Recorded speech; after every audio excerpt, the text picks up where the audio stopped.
Fashion ইন্ডাস্ট্রিতে কাজ করতে গিয়ে কোন বাস্তবতা তোমাকে অবাক করেছে এবং এখনো করে? ফ্যাশন ইন্ডাস্ট্রিতে আমি যখন এসেছি for certain time for certain years আমি যখন কাজ করছিলাম আসলে ডিসকভার করতে পারতাম না যারা আমার ফ্যাশন শোতে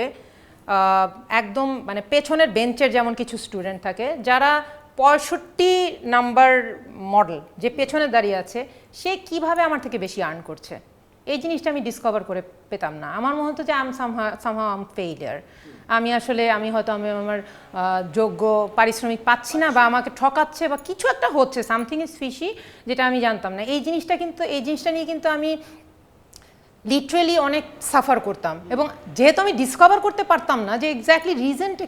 কী কারণে যে পিছনের বেঞ্চের স্টুডেন্ট সে কিভাবে একজন ফার্স্ট গার্ল তার থেকে কিভাবে